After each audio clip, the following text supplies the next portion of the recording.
Spending over 2.5 hours in a conversation with Gina Kiem felt like stepping into a space where you can finally exhale. You know, those conversations that stay with you, the ones that gently hold up a mirror and help you see yourself more clearly? This is one of those conversations. Gina is a therapist and educator, and she lives as a teacher for the intersection of trauma, attachment, cultural identity, and spirituality. But what makes her different is what she knows. It's how she holds space.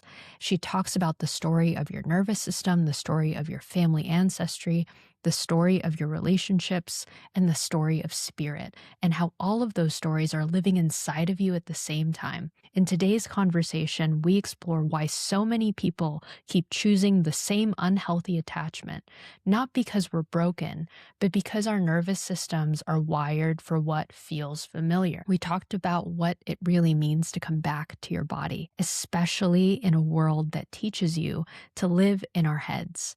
And Gina breaks down the nervous system work in a way that feels accessible to you, grounding, and deeply compassionate. With more than 25 years in education and the helping professions, Gina brings both wisdom and lived experience. She began as a high school language teacher before answering her calling to become a counselor, a path she had felt drawn to since her early 20s. Along the way, she integrated holistic practices, polyvagal informed work, embodiment training, and deep spiritual inquiry into a model of healing that is both clinical and soulful. Born in Indonesia and rooted in her Chinese Canadian heritage, Gina's multicultural journey across continents shapes the depth of her understanding around identity and belonging. She embodies the qualities she values most: resilience, humility, compassion, and a grounded sense of peace. This conversation was my favorite. For anyone who has ever wondered, why do I keep repeating the same patterns? Why does my body react before my mind understands? How do I begin to feel safe within myself? She offers presence, she offers integration, she offers a path back to wholeness. And if you're willing to show up and do the work wherever you are in your journey, this conversation must be the beginning. This was my favorite. Hope you enjoy. My name's Helen, and you're listening to Sincere Practice. Let's get the conversation started. Morning, Gina. What time is it over there in Canada? 8:32 in the morning. 8:32. So, Okay. but Same aren't we time on as the mine. same time zone? Yeah. Yeah. It's 8:30 for you too. So you were up early as well. Yes. Do you have a morning routine?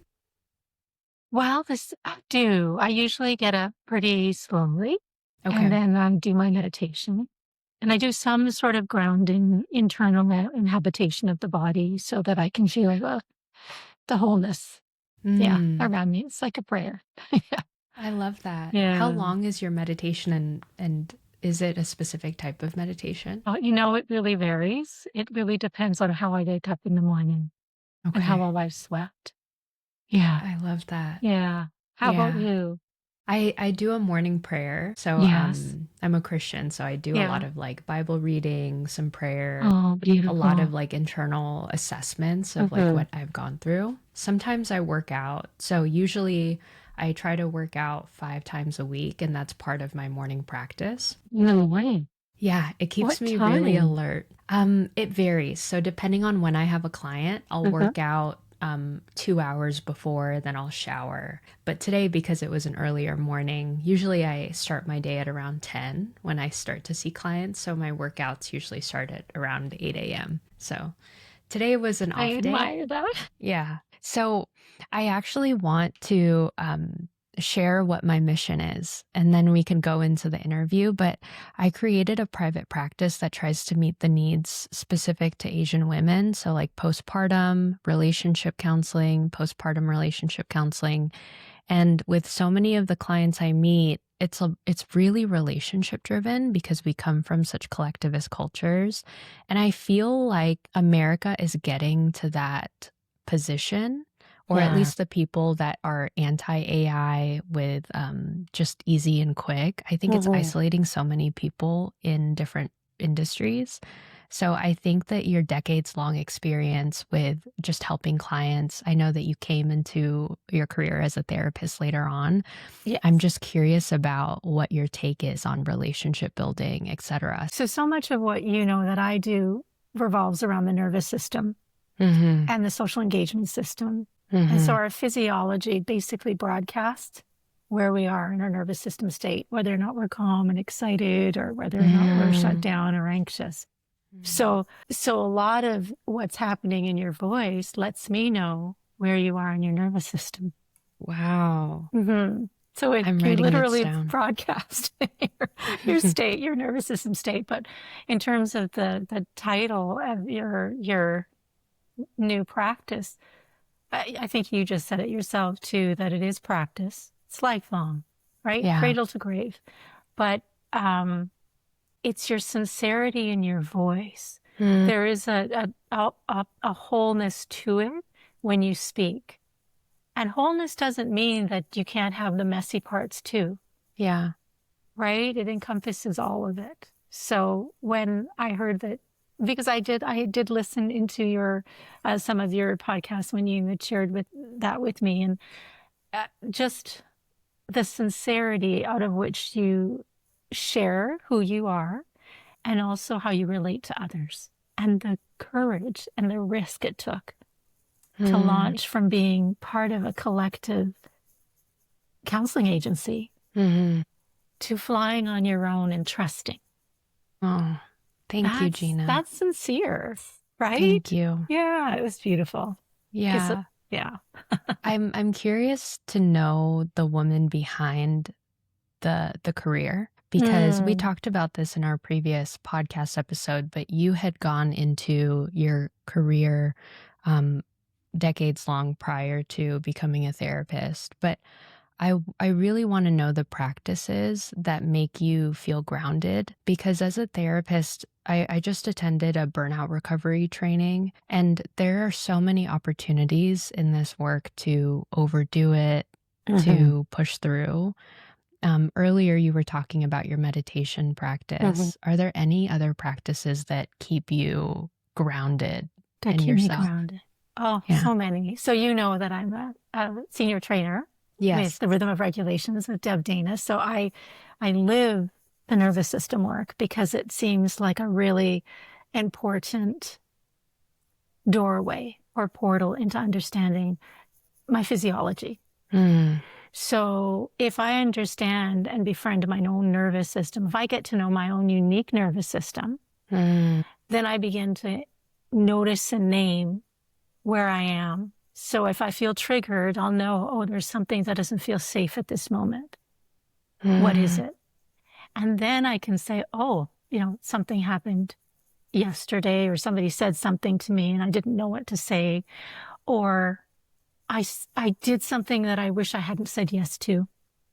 And why is that? So I'll actually take some time to get to know what state I'm in, what nervous system. And I know you had gone to the polyvagal training as well. I did. Yeah, I'm certified in it. Yeah, yay. But I haven't done the rhythms of, what was it called? The Rhythm of Regulation, the foundational signature training. That's a 6-month training. So that gives you a lot of practice in understanding your nervous system, and lots of different skills and practices and exercises to kind of really get to know your own nervous system.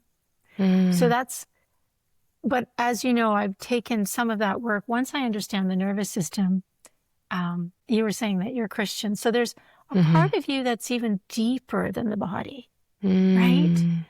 But yet you are your body. We are still these whole beings walking around the planet, having podcasts and having clients come to our practice. And so I've taken the nervous system to a different level of understanding for when it comes to, let's say, trauma. And that also is applicable to polyvagal theory. But now I'm working with the fascia. And what's the fascia? So the fascia is this connective tissue in our bodies that is like a collagen matrix made of proteins, and it connects every organ and every cell. It's this nice covering. And so if something is constricted, it's not just your heart that's going to be constricted. It's going to be anywhere around those surrounding areas. It's like that's the wholeness we are, right? So everything gets impacted. As you know, it's not just, if something emotional is happening to you, it's not just um, that you're impacted by that emotion. It's something that might be triggered by something that's happened to you in the past, and we constrict it in our bodies, and that's sort of one of the ways that we can experience that kind of tension in our body and trauma. So there's a number of different exercises in what we call the realization process, and that is with Judith Blackstone. And she created this beautiful repertoire of exercises to really help uncover the deepest dimension of ourselves that has never been traumatized, is just unwavering and still. And so from that place, when you ask me, like, how do you understand what's happening to you? If it's something, either small or big, I can rest in this really deep dimension of myself, of stillness, and feel the movement of that sort of emotionally disturbing, or what can be perceived as emotionally disturbing in my body, but not be shattered by it. So how do you identify with it without over-identifying as part of my personality? Right. So there's one thing about befriending the nervous system, and there's another thing about living inside the body. So we can even do a simple exercise here if you wanted to, Helen, just to show your listeners, but also your viewers, to have an understanding. So one of the fundamental or foundational exercises is attuning to something that Judith Blackstone has called fundamental consciousness, which is that stillness that pervades not only inside of our bodies, but it pervades everywhere in our environment. So I can sit here in my body miles away from you, and you can sit in your body miles away from you. And it's sort of a non-dual awareness that we're connected in some ways.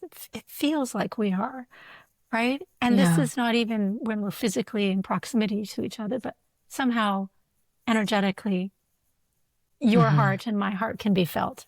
It's a very mysterious experience. And we may even have different foundational beliefs. You were saying you're a Christian, but somehow that faith can be translated for me in a different way, but yet we still can feel this connection. And that, in polyvagal theory and language, is part of the ventral vagus nervous system, right? It's the part of the way that we socially engage with spirit, for example, or with each other. So one of the practices to attune to the stillness, there's two. One is called attuning to the stillness, or attuning to fundamental consciousness, or core, finding the subtle core in our body. But the first step is being comfortable in your own body. So, for example, would you like to try an exercise? Please. Okay. Yeah, so that would be so awesome. This is just being aware of the body versus living inside the body. So we'll just do a very, very simple exercise. So we'll just start just at this moment. If your hands are in your lap, you can just take a moment as we ground here in this welcoming space that you created. It's just, I'm not asking you to do very much. I'm just asking you to locate the breath in your own body. You have complete agency to make that choice to come inside of you by just honoring the breath of life inside of you. Just notice what that feels like. And at this moment, I just want you to just have your hands on your lap, just really gently having your hands on your lap, and just notice what it feels like to have them in your lap. So you might feel a certain quality of temperature, for example. They might feel cold. They might feel hot, might feel neutral. There may be some tension in them, or they might feel relaxed. And this is becoming aware of your hands. And you'll notice it's a little bit more top down. It's like you're thinking about them and you can see them, right? Yeah, like Yeah. you're just noticing them. And so I'm going to invite you to see if you can inhabit your hands. So what I mean by that is you're going to experience yourself living inside the internal space of your hands. And you can tell, can you feel that? Yeah. I Yeah. can tell a big difference. Yeah, that's being inside the body. So we'll just extend that just so you have a deeper understanding. Is as you can stay in your hands and see if you can come down all the way to the bottoms of your feet. So just come inside your feet or just even notice them for now. So you notice where they're located on the ground, I'm assuming. They're settled on the floor? Yes. So as you're settled on the floor and you can see them, again, you can feel the texture of them, if they're hot or cold or tense. You can wiggle your toes, just being aware of the body. And so much of the work people do is about scanning, but this work is about living inside. So come inside your feet, habit your feet fully. So you can start from the edges of your toes and even in between your toes. And just from the sides all the way to the back of the heels, and really begin to feel the insides, the interior spaces of your feet, both feet.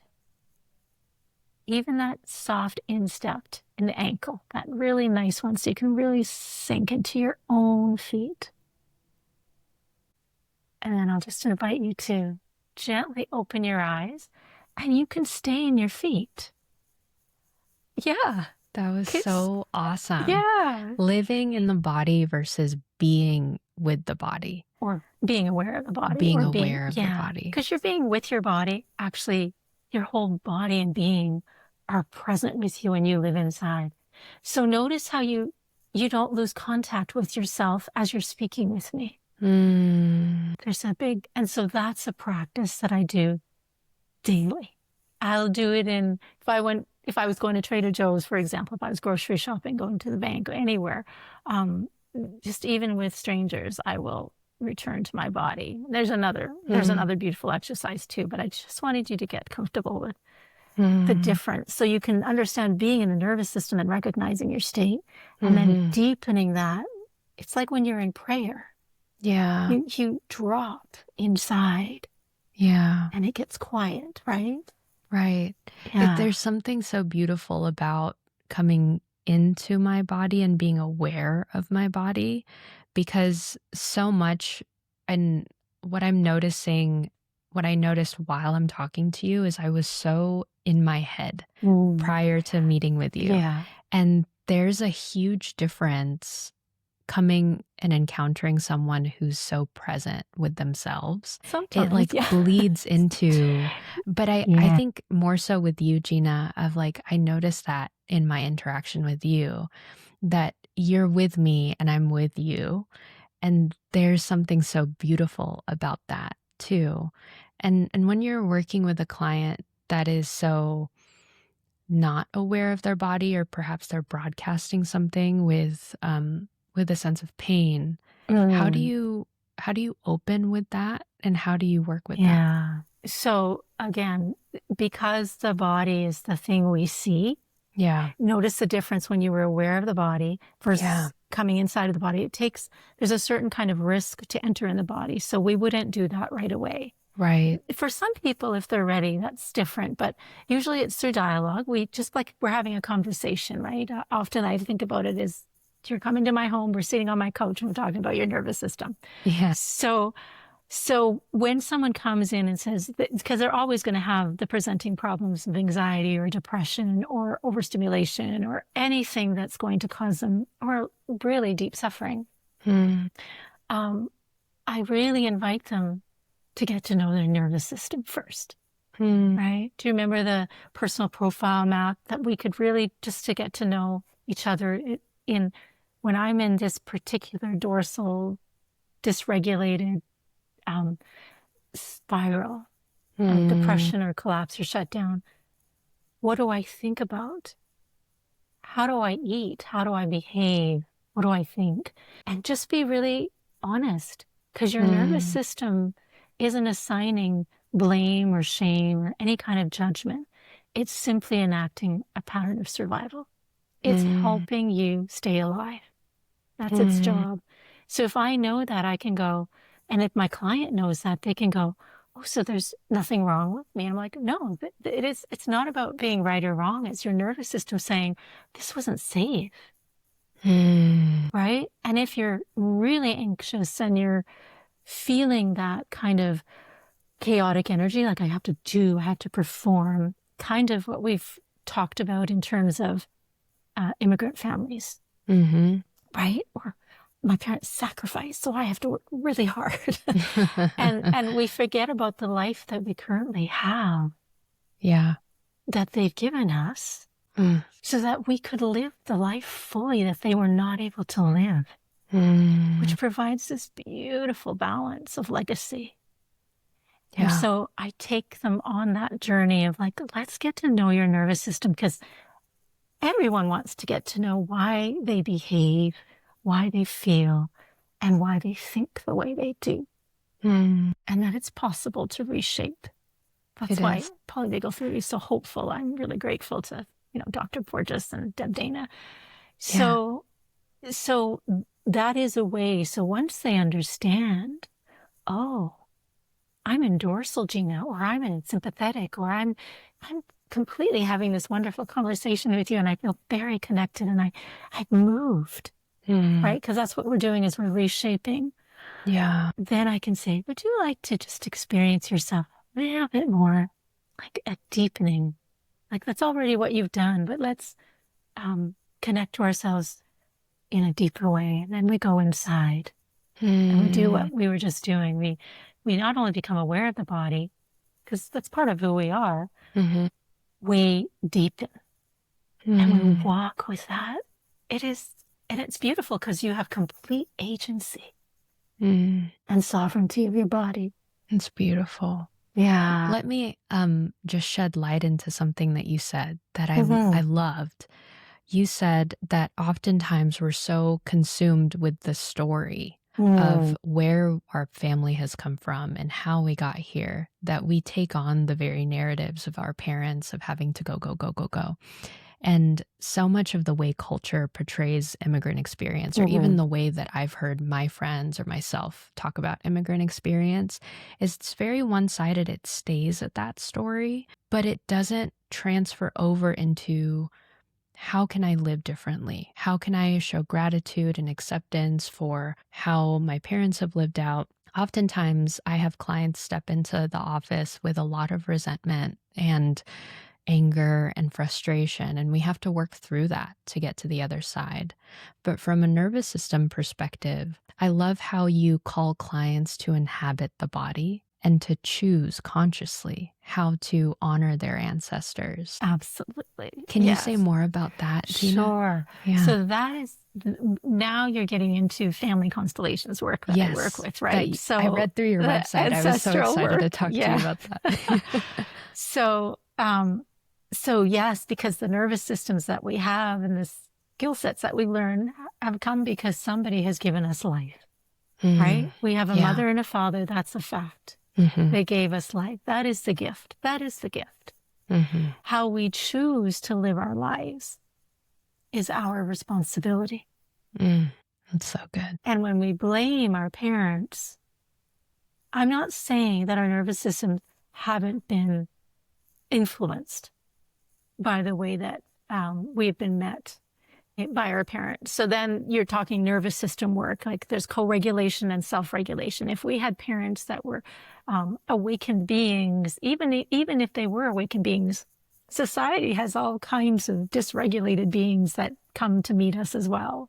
So if we at least had one caregiver, whether or not it's a parent or a grandparent or an aunt, uncle, that was really connected to our well-being, who wanted the best for us, we're going to feel that.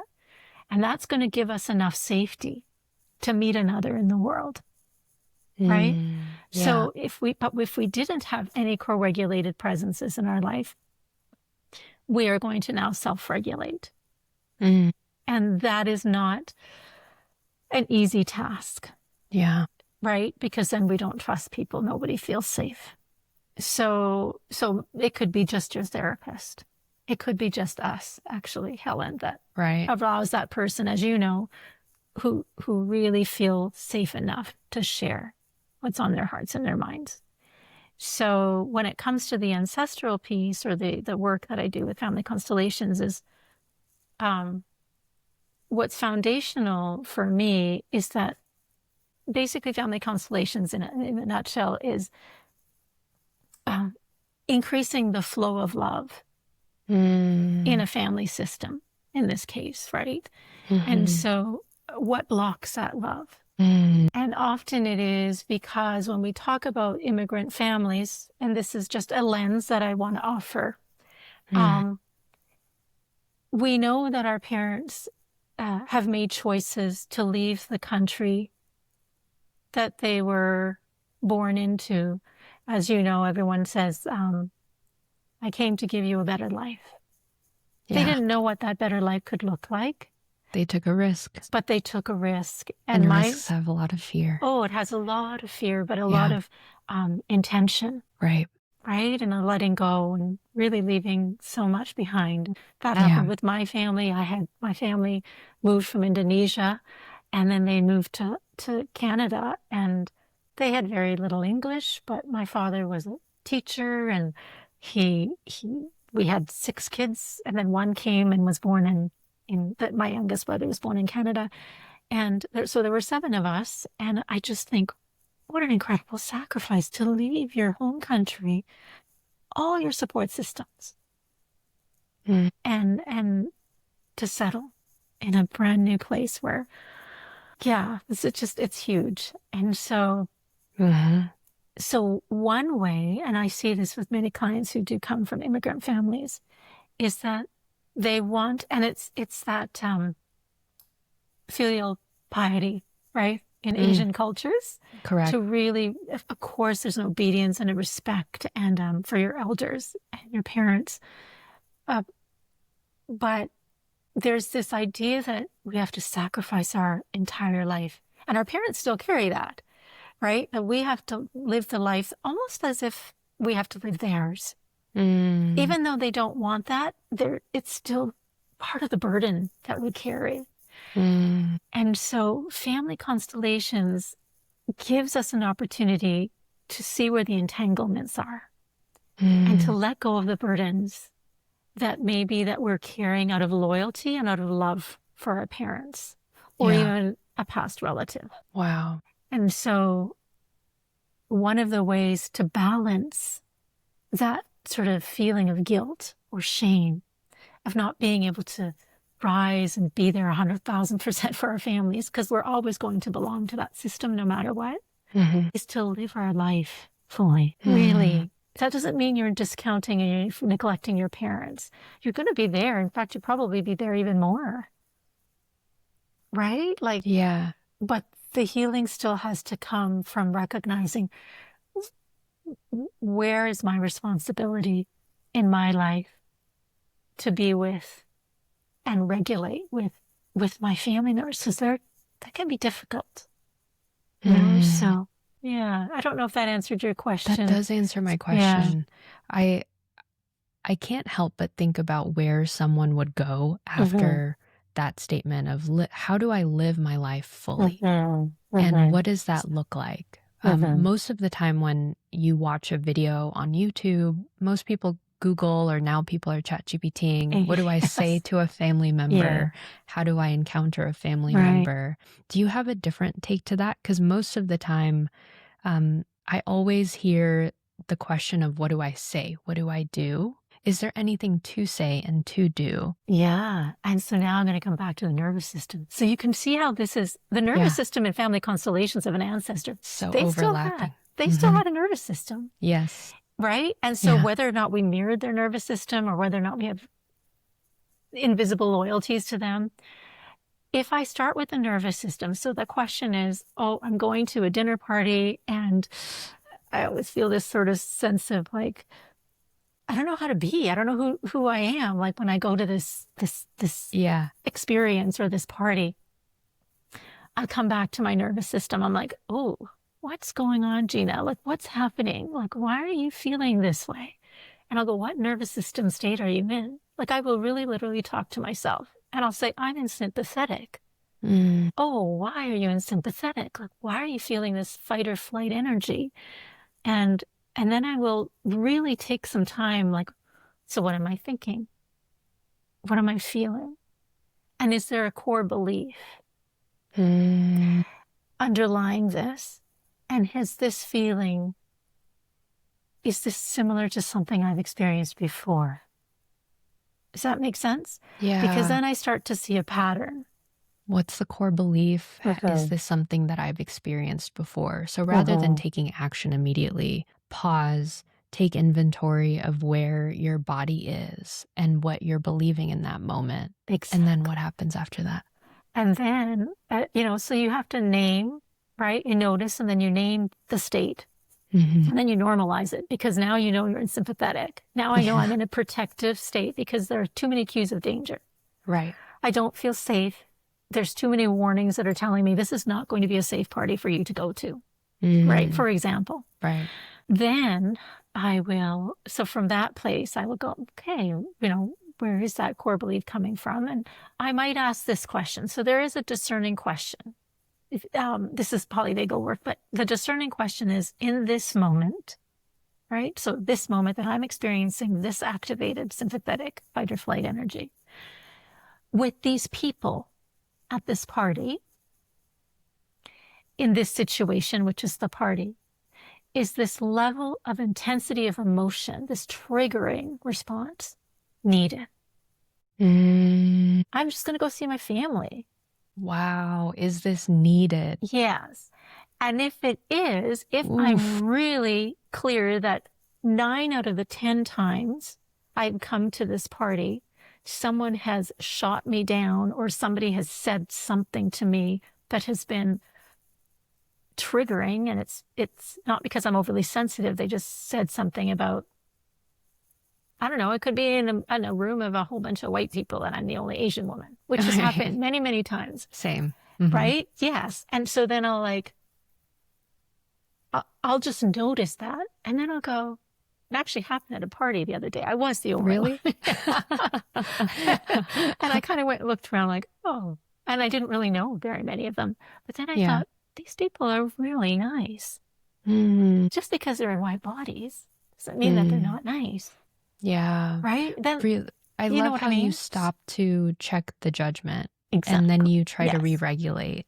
Yes. And I think on the surface level, like I love how you validate your own concerns as opposed to acting on it. That takes a lot of wisdom. Most people are acting out of it, right? Yeah. Or they're bypassing it. Right. One or the other. So yes, and I took all I did was I paused. It took just enough for me to go, oh, they're actually interested. They're actually interested. And how can I expect them to know what my experience is? We're not here to talk about me, right? We're not here to talk about my discomfort. We're here to celebrate somebody. So let's put that focus on that person. It's so beautiful. It's tricky, but it's doable because I know it's an experience, right? So that is a way. Yeah. Yeah. I'm thinking about my own life as you're describing that event. My parents, I don't know if I shared this with you, but there are several core memories I have with my family about money. Because we came to this country with less than $1,000 in the bank, probably $700. My parents told me it could be more, it could be less, but somewhere around like that $7,000 to $1,000 range with 2 kids under the age of 5. And there was so much fear. And to this day, a lot of our conversations have to do with financial security. So for me, a lot of my nervous system work has been around anchoring where my parents' mindset is around money and where I am in my life as a first-time business owner, private practice owner. The other day I was on the phone with my dad and he was asking me about how are you going to take care of your 401k? How are you going to take care of this? A classic Asian dad of just Yes. wanting to take Yeah, care. totally. But even in my personal life, I have to anchor myself in my own body and try to see what my dad's intentions are and communicating that with It's me, beautiful. as Yeah. opposed to jumping to my first judgment, which is, why is he telling me what to do? Right? Like I know that's like my initial reaction. I know that Yes. and I start to laugh at myself after that first reaction, and then I go to, you know what? Like, what's this conversation showing me? My father is just trying to be a good dad. I know that as a daughter, he cares about my well-being, and so this is about my well-being. And so my initial answer to him after going through the step 1, 2, 3 is, thanks, Dad. Like, I appreciate the concern, but like, I'm not going to contribute like more than 15% of my role. Yes. Yeah. And that's a lot. Yeah, it's a lot. And we were having a conversation about 12.5 or 15. He's like, you should go 15. And I was like, I appreciate that, but that's a lot right now. So I'm going to not do that. And then he just moved on, right? But if I attacked and I went, you're not listening, you're doing this, you're doing that, that would completely disregard the intention behind the communication, right? Wow. That's Which amazing. it took a lot of, which is why I love the work that we get to do as therapists, because we're constantly learning and we take an oath to get knowledge and to apply that knowledge in our daily life, which it's helped me a ton. But I'm going to look into the rhythm of regulation and family constellation, because those two things seem up my wheelhouse. But full disclosure, I'm taking Gottman level 1 and 2, and I'm doing, that's a I'm lot. getting my PMHC, perinatal mental health certification this year. So there's a lot of things in my library. There is, but I think you also, because you're doing these podcasts, you're having a lot of accessibility to different teachers that can supply you and support you. And when the time is right, these modalities that I've chosen have been extremely intentional, extremely embodied,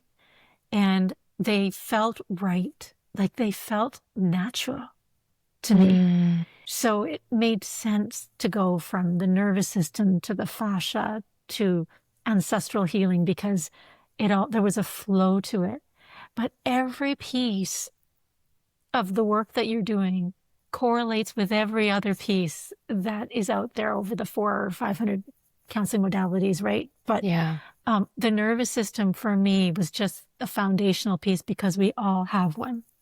It doesn't matter what race, what socioeconomic status, what ethnicity, what religion. We start with the nervous system, because it's what we're born with, right? So we can look at the science of that, but also experience that, the body. So now we have a life. So what can we do with it? So I think what you're doing, it's perfect for what you do. You work with couples as well? I'm starting to. So I haven't had extensive experience with couples, but since getting married and going to my own premarital and pre-engagement counseling, I've gotten a lot of value in the transformative work that it does. So I consider myself a beginner in a lot of ways. And then with perinatal mental health counseling, I've had a handful of clients who are in the process of becoming newer moms or are a newer mom. And I felt ill-equipped in my knowledge to counsel them. And I've worked with them throughout different stages of their life. And I didn't feel like it was the most ethical to not get educated in these subjects. So my goal this year is to get certified in perinatal mental health, because it's so common. And the more that I learn about it, I'm surprised that so many women live in silence when it comes to these things. So those are my goals. But it is really anchored in, what is my body doing? Where is this coming from? And how can I honor that and move forward, right? So a lot of nervous system regulation work is pretty foundational in a lot of modalities. You're absolutely right about that. Yeah. And what I'm hearing from you is just a deep integrity Oh, thank you. following what it is that you need. And that's really what it is. That's life, Yeah. right? Being really sincere Thank you. and authentic, right? Of choosing these courses or classes or lessons that will support your client so that you become a much more confident, maybe even. I mean, I Mm, don't know if that's the word, but I know that knowing what I know has given me deeper confidence into being able to share, our own lived experiences, right? So yeah. I think that's really important work that you're doing. Like, Thank you. yeah. So I can say the yeah. same about you because even being a student to Mhm. your life experience, Gina, I'm just really fascinated. Like I'm kind of on Mm. the edge of my seat trying to Oh, figure out like, oh, what about this? What about this? so am But I. I really would like to ask you a couple of these Yeah. questions. So, um, how do ancestral burdens actually show up in modern relationships? Like, what do you start to see when you work with clients? Um, Great question. mhm. I think that money is a Mm. big one in my personal life that I'm Yes. continuing to learn, like even in my marriage, right? Like my husband grew up in a low socioeconomic Mhm. status, and I can see how his desire to not spend a lot of money and withhold and have refrain comes from that. But I've noticed that my parents were more well off, and I was raised in a little bit higher socioeconomic status, despite being low SES. Um, Growing up, I see that our viewpoint of money is very different. I'd rather invest a lot, like in education, and knowing that that's very Asian, right? Like just spend the Yeah. money, knowing that long-term Yeah. investment 30 years into the Yeah. future. It's very Honda, Toyota, Yeah. Japanese Yes. like way of thinking. Whereas for him, it's very short term. Like I don't have the Mm. money right now. I'm going to spend it when it Mhm. happens later on, and that creates conflict in my Yes. relationship. Another avenue, I think it's about one thing that comes up with client care just in years of doing, like in the 7 years that I've been doing this, is how someone shows love Mm. culturally. My Mm. husband is Mhm. white, I am Filipina. So the way that we show love is very different. I show it through food, right? And he shows it Yes. through physical affection, Yeah. doing things for me. Yeah. So it doesn't always translate. Mhm. Um, so those two things with Okay. ancestral wounds. Wow. So Yeah. you're looking at money and also you're looking at cultural differences. My husband's Yes. also white. Yes, I know Yeah. that. Yeah, Yeah. I met him Yeah. last So time. I had no idea. Yeah, that's right. I had no idea your husband was white actually. So that Oh, kind of cool. actually, it's interesting because it Yeah. it it actually builds an interesting co-regulating piece for me, knowing that. Really? It's very interesting. Just my nervous system went and just took like oh, okay. So because I know that there is different nervous system work, Yes. right? Even though, Yes. were you born in the Philippines? I was. Yeah, I Oh, you were immigrated born. That's here right. when I immigrated to Los Angeles when I was a month away from turning 6. So Okay. I was almost 6 years old when I Oh, you were immigrated here. 6. Okay. Yeah. So your body remembers what life was like in the Philippines, like Yes. almost, maybe not. Well, who knows? I Yeah. have to be very honest. Okay. Hello, I'm so sorry. Hello. I That's think okay. hopefully she's will be satisfied. How many um, cats do you have? I have 2, Mango and Oh, Gracie. Mego and Gracie. I Mango's love that quiet, name. Gracie's Oh. loud. So she's so yeah, it's Oh. very sweet. We actually got them when we lived in Maryland. So Oh, so they and came over. they travel to Canada with us now. So Oh. yeah, yeah. How So has how has life reintegrating to Canada been like for you after moving from Maryland? You lived there yeah, for a few seven and a years. half years. Okay, Yeah. wow. My husband worked in DC and then I Yeah. have. Um, it's been wonderful because my children and my family are here. Yeah. Right. So we loved, I would say every moment I did anyways. I loved living and meeting my American friends and, so much of my counselings and my clients I still have, right? We still work Wow. together after all Yeah. these years. And um, it's just coming back, just knowing that my girls are here, right? I have 2 Mm, daughters and one of my older daughters is married, and then my youngest one has a serious relationship. So it's really sweet to be here. And then my big extended family, my own family and siblings, are all Oh, here. So it feels really right and secure. There's something about being home, you know? yeah. Yeah, Yeah. just not only inside our own bodies, but within the collective I from a know what you family mean. system. Yeah. Yeah, all Yeah. of my family is in Los Angeles, and then I've created, we're still a really small family here. I Yeah. have like just a few extended family, maybe 2 or 3 families that Hmm. live in the area. But my mom has worked in the same place, and so has my dad for years. And I'm really close to some of my mom's coworkers. They're basically my aunties, and it really does change everything. You feel, you find safety, right? For the Yeah. most part, so, Yeah. but yeah, so just kind of thank you. Thank you Hmm. for asking that question about how do I support relationships, I guess, with ancestral work that I do. So with your questions about Mm. money, and then the other piece was about the how to About navigate culture. about culture. Yeah. Which one feels more juicier to you? The one about money feels juicier Uh-huh. to me because it's something I also see in the work that I do, especially with I work with a lot of Asian women. So I'd love for us to tackle that one. Yeah. Sure, and I'll do my best. I'm not a money expert, but I can take it from the place of where money starts. If we actually follow the way that I would work with the client, I think, Yeah. and the way that I've been just talking about it is I would start with, as you know, the nervous system. Okay. To me, that just seems like a logical place to start when you think about money. So if we were, to have a session, I might even ask you, Helen, like, when is there a particular aspect of money, or but even generally when you think about money, Hmm. where does your nervous system go? What Mm. state do you go into? I think it Connected, fight or flight, or dorsal? I think Disconnect. it goes to fight or flight, Hmm. and then it goes to dorsal.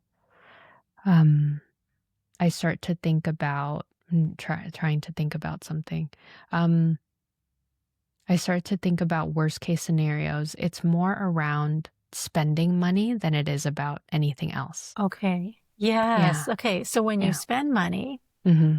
you go into sympathetic. Mm-hmm. So are you going in the I have to fight my way through here, and what does that look like for you? Like, what are some of the behaviors when it comes to money and you go into sympathetic? Like, what are you thinking at that moment Um, when you're spending money? Just if you want to be really specific. sure. I'm thinking about, I bought a book for myself recently Hmm. called Stress Free Documentation by forget her name, but the book is called Stress Free Documentation. And I was making compromises with myself. So perhaps it's not sympathetic. Maybe it's more just like worst case scenario thinking of, am I making a wrong decision? Can this wait for another month? What would my parents think about this? Like really crazy thoughts. I guess I need to have more compassion on myself, like Yeah. worst case thoughts of what would my husband think about this? Am I too much? Am I being impulsive? Hmm. And so a lot of labeling the behavior and then canceling. So yes, I do go into sympathetic. I just like, Yes. Yeah. it was a Sounds mistake. very And sympathetic. Yeah. I cancel. Yeah. And then I go back to my decision. I go, wait a second, it's $45. It's going to help me write better documentation. This is an investment on myself. I should do this. So then I buy the book, and then I keep regretting it in my head, and then it's shipped and it's fine. And so that's usually what the cycle is. Okay. Yeah. So like anything, there's wonderful to have theories, Mm-hmm. and then there's another practice to actually experience them in real life practical Yeah. time. And I think that's been my pattern. Anytime I've ever been in in a meeting, Yes. and they say, okay, we're going to start this program or this, as an educator, there's always so many things that people pass through the different years. Yeah. And so as a teacher, you go, okay, we're going to try this kind of curriculum or this way, this method of teaching. But I always wanted to know, well, okay, but how is this really going to look like in real life? Like, what am I supposed to do with this? Like, yes, it's so pretty, but I want to know, like, what are the words that I have to use? Like, is there some sort of way I can, not so much measure, because I never like to standardize, but in some ways, how can I use and evaluate this word to know that it's actually working? So I would ask the same question. So learning about the nervous system lets you know that it's working because you're actually now assessing. When you didn't just go out and buy the book and then said, forget it, I'm not going to listen to my emotions. You actually took the time to go through all of that battle in your head and then come back from it. And now you can come back into ventral. Yes. Because now you can assess and say, well, I really did need that book. You're reconnecting to yourself. And there aren't all of those voices in your head, right? Yeah. At the time, it was a protective strategy. All these, and it's not that they're not safe, but all these messages that you were receiving from other people about money became the focus. I'm Yeah. looking at this microphone. I went through Beautiful. probably 20 iterations of buying, returning, buying, returning, buying, returning. That particular one? This particular model of microphone. And one day, like, my husband says to me, I think there is something here that's worth exploring. You have this belief that you are not allowed to buy expensive things for yourself because it is wasteful. And I think having the wisdom of someone that really sees me up close has been a really great form of accountability, because I think despite knowing, I'm pointing to my head, what polyvagal is, what nervous system work is, you're absolutely right that you live life, and the principles that you learn in your mind are only going to be practiced with accountability and with awareness. And even to this day, I think about, should I sell this? Even though I'm not in financial ruin. Yes. Right. And that is an ancestral wound, because I saw and I witnessed my parents lose everything. And from that point, they started to save, and we would buy things that were affordable, and we would look at the price tag. And it's something that I'm currently working through. Yeah. Right. Yeah. So thanks for saying that, Gina. It's actually really normalizing and empowering to hear you say that it happens to you too, you know? Oh, it happens. Of course. And also, and then the ancestral piece of bringing sort of money into that piece is we do have to think about, how were we raised with money? I mean, my own children sometimes said, Mom, you did such a fantastic job, like around, like about parenting and really letting us be who we are. But you are funny a little bit about alcohol and a little bit about money. And the only reason with alcohol is because I didn't grow up with alcohol. I was allergic to alcohol. As you know, sometimes us Asians don't always have the gene to metabolize the alcohol. So I learned to think, not because I really initially thought it was bad for people. I look at it so differently now through the nervous system lens. But my parents didn't like that. They didn't like drugs. They didn't like alcohol. So you kind of picked up that nuances of judgment, rather than seeing that, there is a place for it. If they're, like I think I was sharing about addiction, using that polyvagal lens it's a substance is a way to help down-regulate that sympathetic activated fight or flight. It doesn't necessarily mean it's health-giving, but it allows for a temporary pause in that moment to feel, okay, enough. Right? And so in that pause is when we can begin the healing. But in the moment, when you're so fixated on buying that microphone, you can't get there. Your physiology is telling you, no, we're going to keep you safe.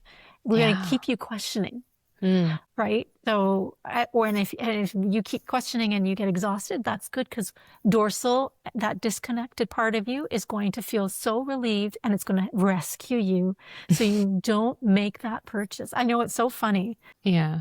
So you recognizing, all these levels, right, that I went Yeah. through is actually that very momentous step to moving towards your healing and to Mm. waking up to reshaping your nervous system, Mm. right? Yeah. So the next time it happens, you're going to go, I've been here before. What can I do a little differently? Or what can I add that makes me feel safe about this decision? What That's can really I add? what can I add? So in terms of safety, so you're really always wanting, there's a formula about having enough safety in your choices, but when the cues of safety outweigh the cues of danger, Mm. right, we can make different choices. Because if the cues of danger are too high, we're Yeah. going to be in survival every Yeah. moment of the time. Like, it's not because we don't want to change, it's our physiology. It's not going to allow us to. So, Mm. yeah. Gina, I just want to say you're a really great teacher because I've taken the polyvagal course on PESI, and just seeing you and hearing you live out your life every single day in a way that like actually integrates the practice Thank is you. so liberating, because I'm like, oh, I have a deeper understanding of what this means. And I'm just really grateful that you're able to share it with us today, because that's really good. I'm so happy. I did circle one of the questions. So this is something that I hear a lot, and it's all over the internet, but I'd love to hear your perspective on this. So attracting the same dynamic through attachment, ancestral entanglement, or trauma patterning. What's your take on that? A specific example I often encounter is in romantic relationships, people are often surprised at themselves that they continue to attract the same partner, the same friendship dynamic, the same power dynamics at work, and they see those patterns lived out. And oftentimes it feels overwhelming to even tackle that. What's your take on that? Yeah. So I'm going to take it in a couple of different ways, and then you can see what feels. I almost feel like I didn't answer the last question about money and ancestry, but we can talk about that after, maybe even through this. Sure. So in order for the nervous system to feel safe, it needs context, choice, and connection. Okay. So for our well-being and our nervous system safety, it's important that the nervous knows what the context is, what choices we have, so that we know, is it safe enough to connect, right? If that makes sense. Yeah. So when you're thinking about, for example, relationships, I'm looking at it in terms of modernity. Today, dating apps.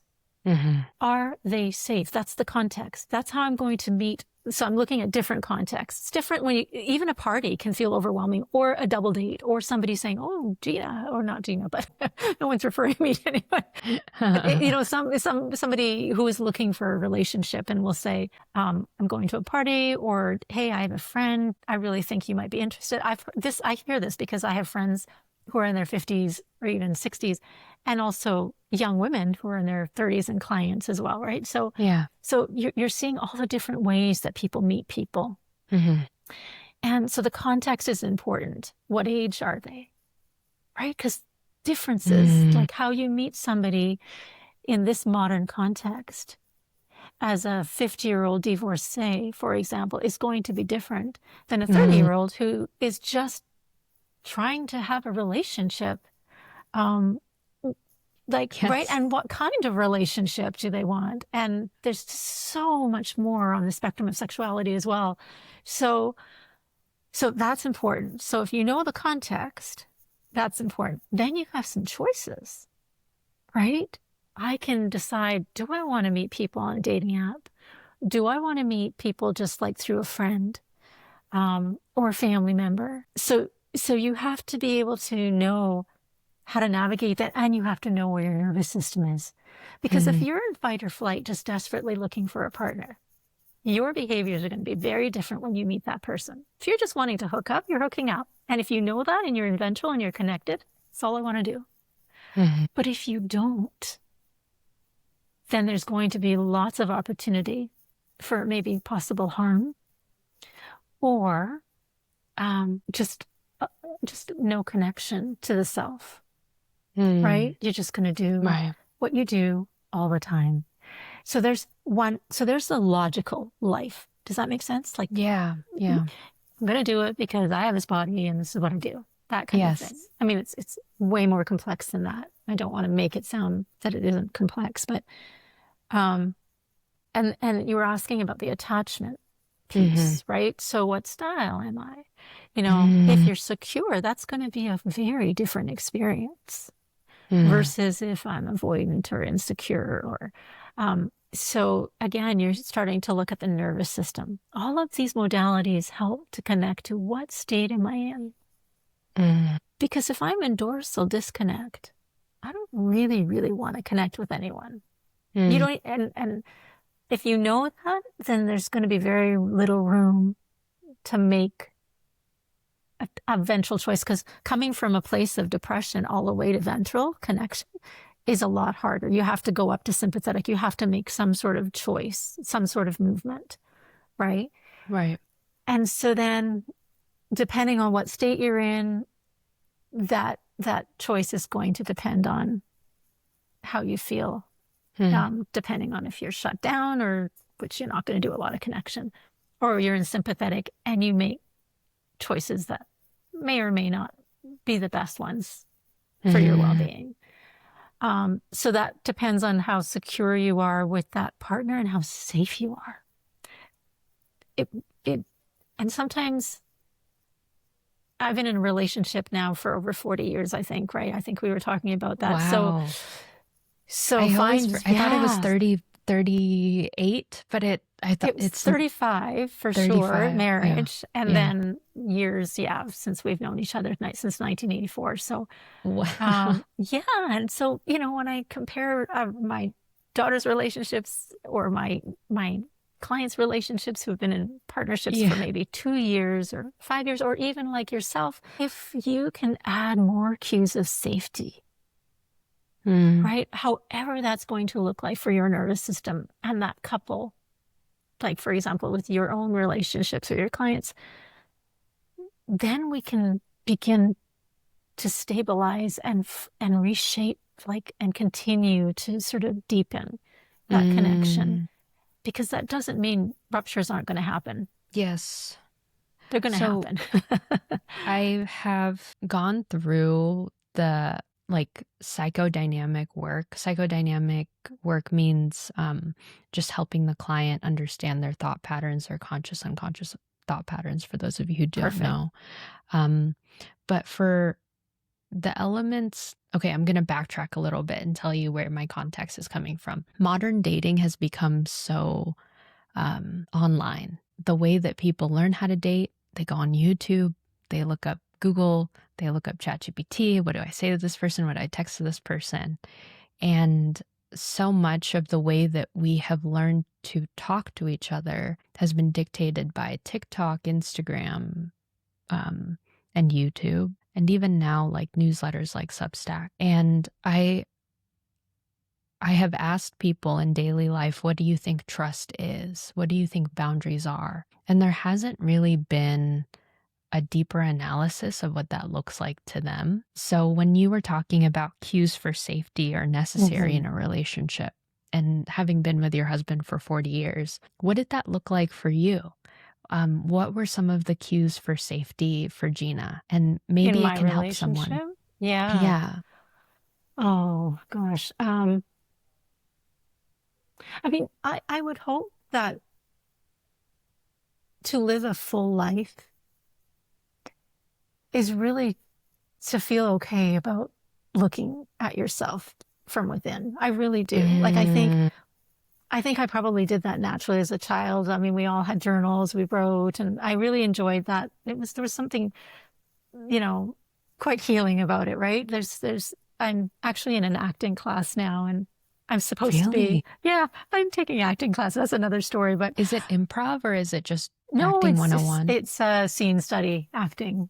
Yeah, so deepening my experience as a character, and I'm Anne Frank from the Diary of Anne Frank, right? So it's just like 2 pages of a script, but you have to know the person. You have to know Yes. Anne, and Anne had this diary, and she Mm. named it Kitty, and she wrote to Kitty in her diary as if it was an actual living person, but it was her thoughts Hmm. that she was able to talk. It's like as if we talk to God, or if we talk to something that's, present around us. So as I'm relating this to, because really, if you can look at yourself as your own diary, there's lots of people who do memoirs, right? So what I noticed is that I think I had shared with you, I had previous relationships beforehand when I was a teenager, and I hated when I got my heart broken. I don't know Yeah. why we go from I'm meeting this person to I'm going to marry this person. Like, I don't know how we can, the nervous system goes to that extreme, because I think we want to belong. We Yes. want to feel like we belong and we're not going to be abandoned. Hmm. But when you're 15, there's a kind of idyllic love, right? It's the Hollywood love, and it's not as authentic and true because it doesn't happen in 2 hours, right? It happens over a lifetime, and that could be a deepening of love for self, really.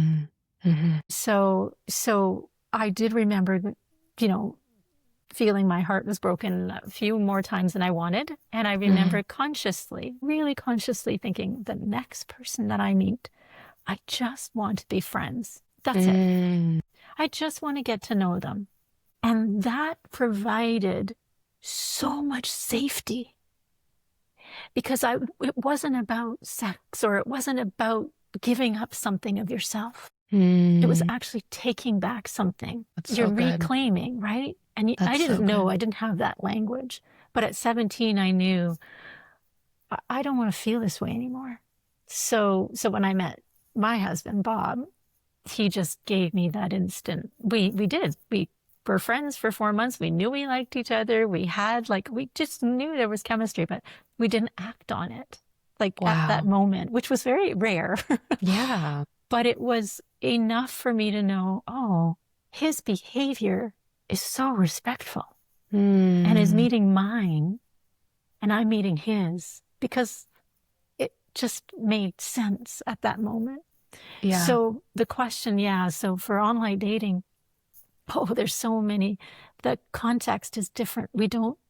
There are maybe more cues of danger.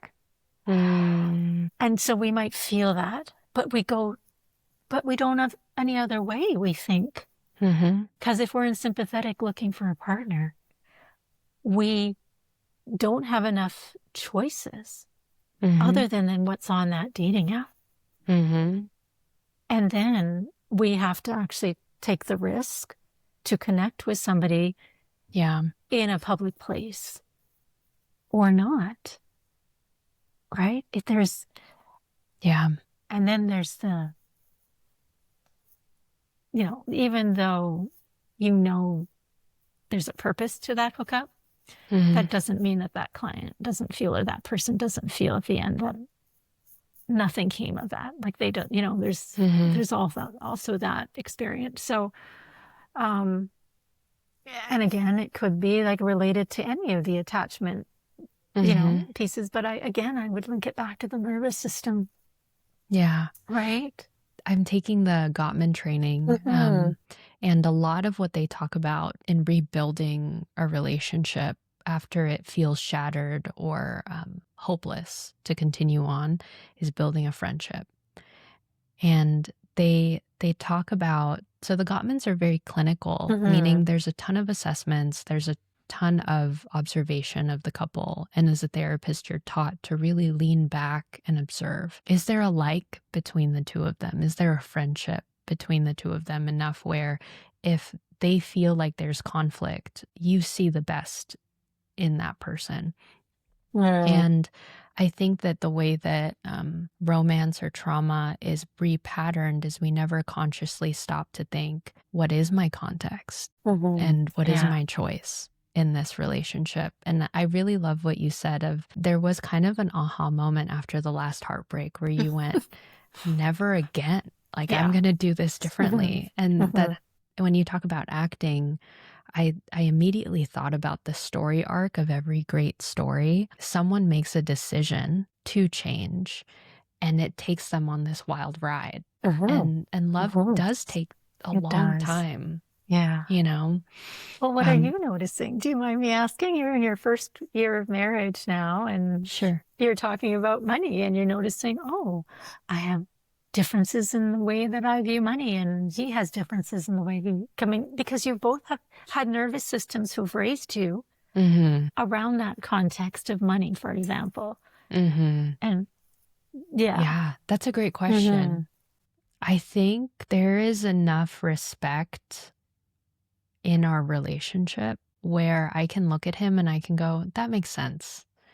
But one of the things I love about our relationship is that he never judges me. There's never any judgment. There's almost like a joking personality between us of, I know that's you. Um, and I'm really grateful for what marriage has done to me because my view of marriage prior to getting married was it was a dead end. It was something that stifled you, that kept you from doing what you wanted, that restricted you. But it has been the exact opposite in lived experience. And I feel so alive to be Hmm. myself. Like the reason why I have such a great camera setup, I've talked about this before, is that he just bought me this equipment because he knew that I wouldn't buy it for myself. And it was almost like, oh my gosh, like you would do that. And then the whole scenery in the background was built by him. So That's a scenery he built. he Oh, built it. Yeah, he it's bought beautiful. wallpaper from Oh my Temu. gosh. And I have some feelings about Temu, and then he got soundproof curtains.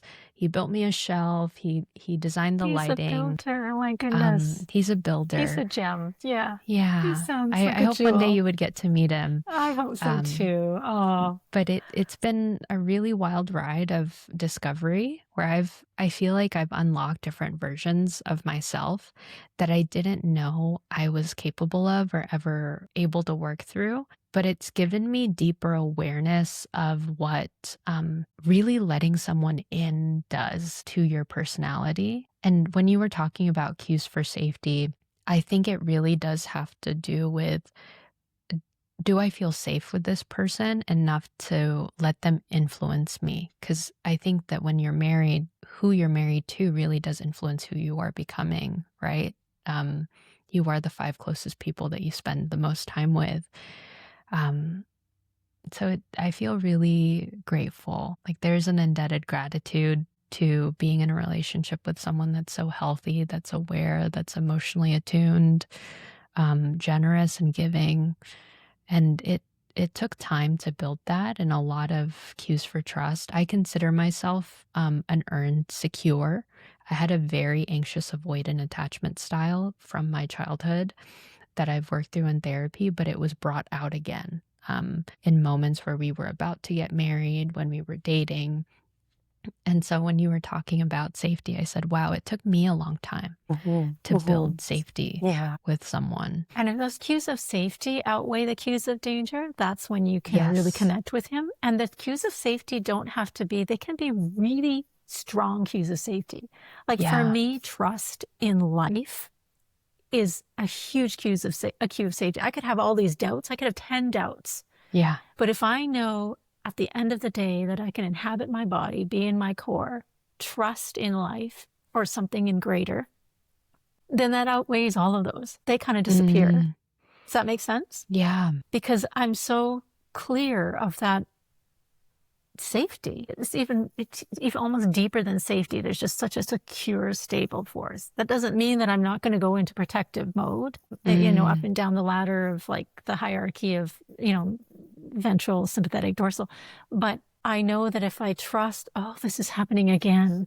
But when I go back and I lean back in my body, inhabit it, and I have agency, everything will feel different. I can come back into a conversation where I don't feel like I'm merging in their energy or I'm losing myself. I can still hear my voice. And so what I'm mm, hearing with you is everything that some things that you had thought when you got married were going to stifle you, yeah. right? And limit you from becoming who you are really meant to be and taking responsibility for your own life is happening.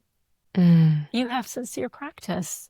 Oh, There's a thanks, Gina. sincerity to that, right? There's a Yeah. trust in knowing that you followed your authenticity and the voice, and he came with you Mm, because he's also aware and respectful of his own nervous system and what brings him joy. And what yeah. more could you ask for? I couldn't have asked for Yeah, more. yeah. Aw. I do want to ask you, Gina, like being married for 40 years or with Bob for 40 years, married 35. Um, how do you think you've changed as a person? I'm sure you've changed a lot, but I'd love to hear about how he's changed you. How he's changed me. Like, I don't think, hmm, I don't know if it's not so much that he's changed me. Hmm. I think he's because he would never do that. That's not something he would ever, That's so cool yeah, he would never ask for me to to be change. anything other than Gina. And I Wow. think that's what he saw when he met me. Not that I don't ask those questions like you just asked. Like, Yeah. No, I'm not, I you know what love I'm how saying?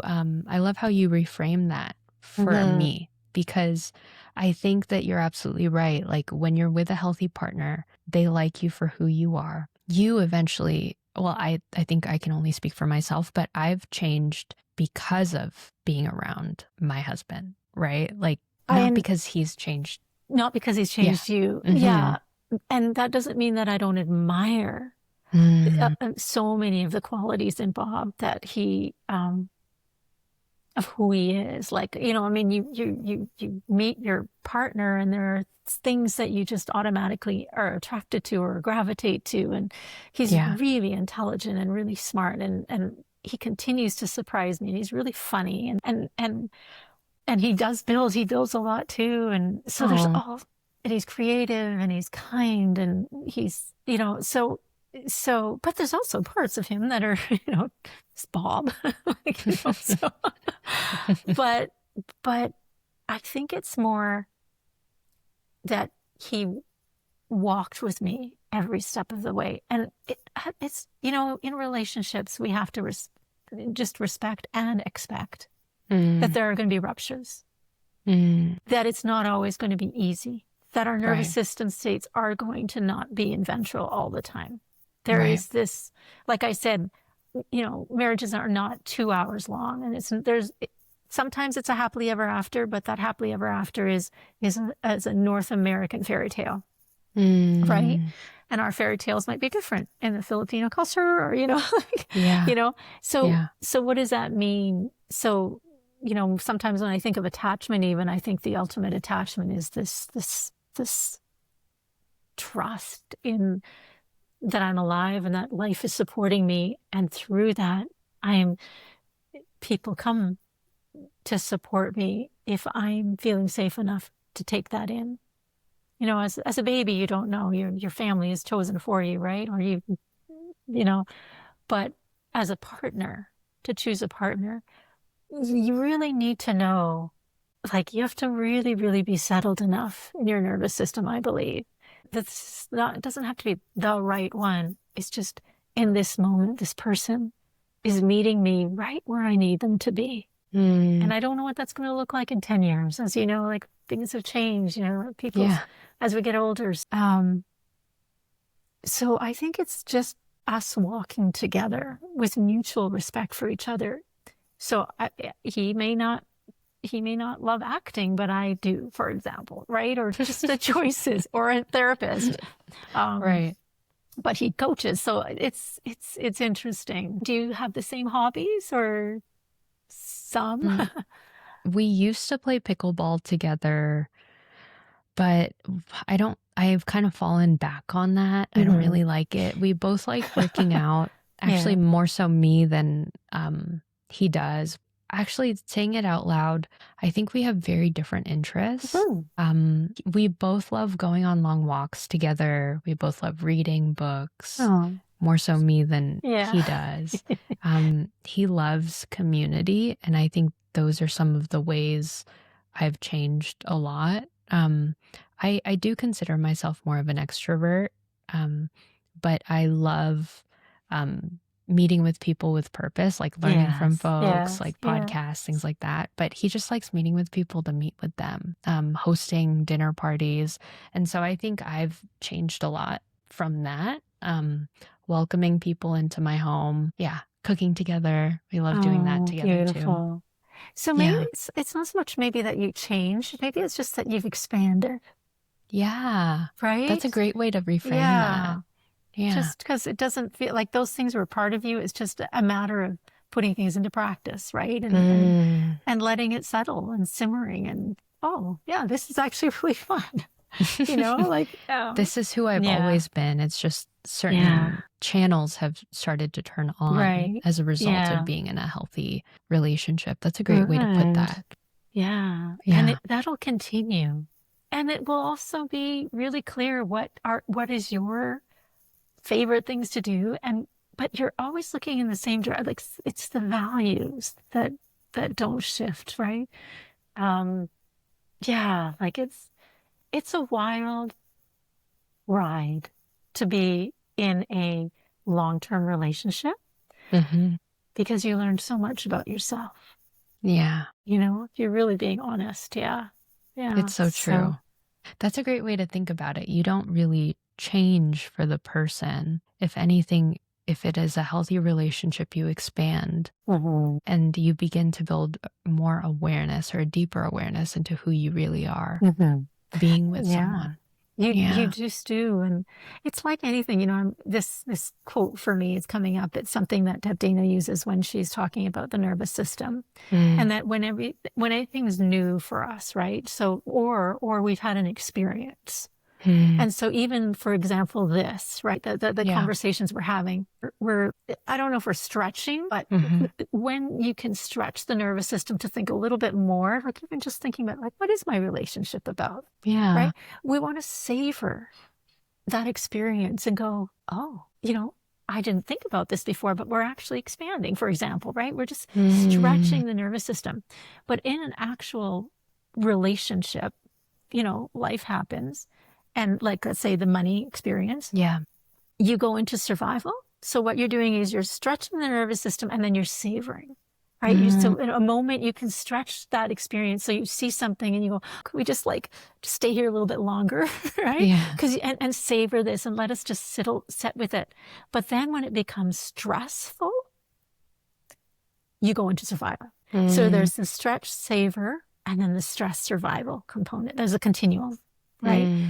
So it's for us to know in the relationship when we're stretching ourselves and everything, we can go, okay, you know what? You've got your thing, I have my thing, or we both have our things. You talked about pickleball, you don't really like it anymore. It's okay, you can let it go. You could savor it for that moment and then, okay.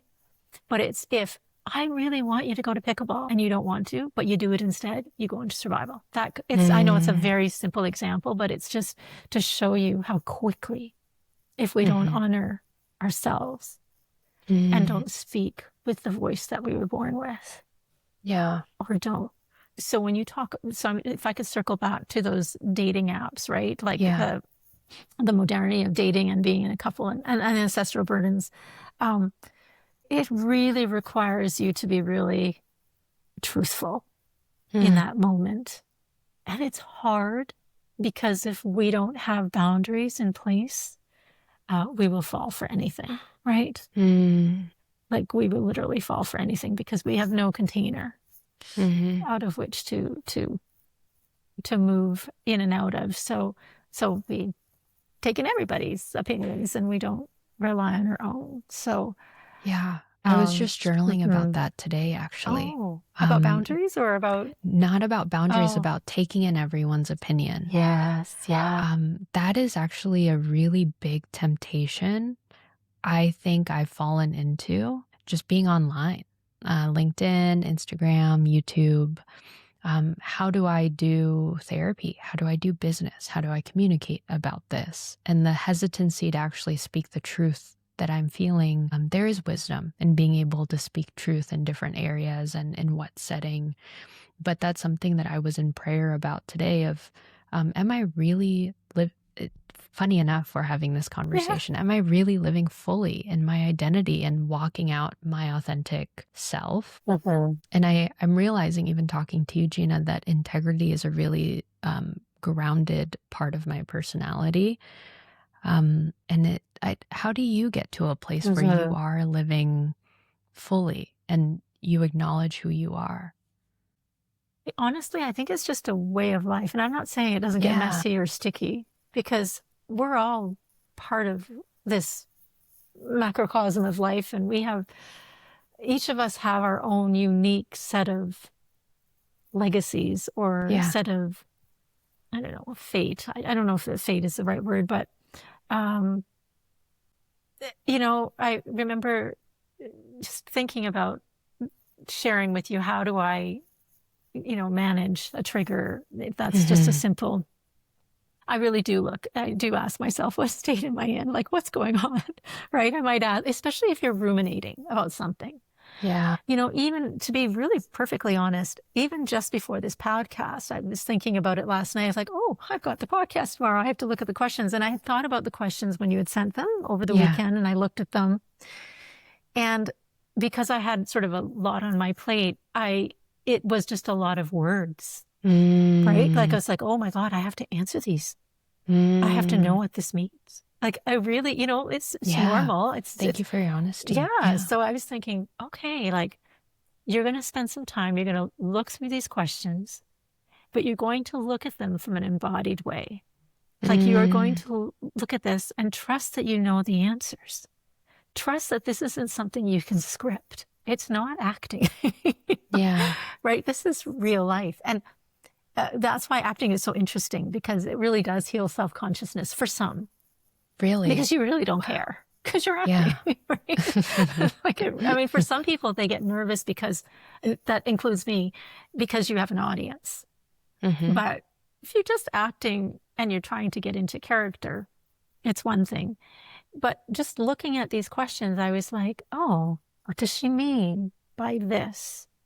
Did I say that? I was really questioning, like, when did I go back? And so that's part of the nervous system working, because in many times when people ask me to do a podcast, or if I'm doing a big workshop or a presentation, I go through my script. I have a script. I have, like, these are the things that I need to talk about. So you want to be prepared. So there's a difference between being prepared and just showing up authentically, because everything is already there. In acting, once you memorize the lines first, add the emotion to it. Because if you have all of the information there already, then you can just share it in the way that your body and your brain and your mind and your heart are going to share. So you're not memorizing, it's really coming through that connected part of your nervous system state. And it's honest, because I can't say I'm always whole. Yeah. But I do feel the frequency of it. Like, there's something called frequency, intensity, duration. So and you can discover when things are easier. So your therapy clients that come to see you, I'll know, like, I'll even ask them, like, how frequent has this trigger come up, for example? How intense is it? And how long does it last? So frequency, intensity, duration. So if they say, it's happened like 3 times this week where it's come up, but it hasn't been as long, and it's like, it hasn't felt as emotionally triggering, because I'm now aware of it. I know my state. And so it's not lasting as long. And so that's how I think, like, when I think about living my life and really being clear of my boundaries, because this year boundaries has been a very, very, like, it's so clear that I need to practice them. Yeah. The frequency now, if somebody asks me, or I'm inviting somebody over, or, like, I'll have to really pause and go, does this feel good for my nervous system? And if it doesn't, I will respect that. I will respect the answer that my nervous system gives me, not the thought that, well, Gina, what are they going to think about you? Or Mm, Gina, um, they're going to not think that you're very kind, and that's going to limit their understanding of you, and they might not like you anymore, because mm, that's what happens as women of color, mm, right?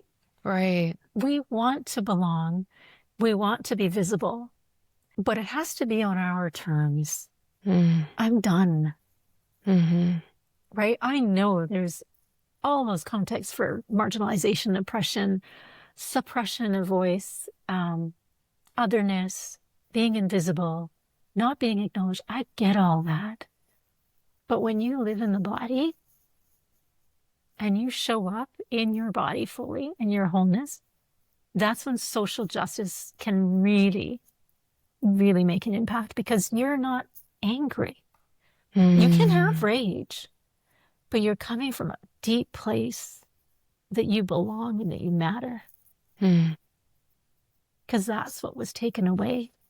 And that's what we feel with our parents sometimes mm. when they come to a new country and they're not allowed to speak their language, or even like my daughters when we came to where we live, and they said, "What are you eating?" Now it's different, right? But it's like, well, that's rice and curry and it smells or something, like I had this Indonesian curry. And so all of those little things are still happening, right? And they're Yeah, obviously happening in the world now. So, yeah.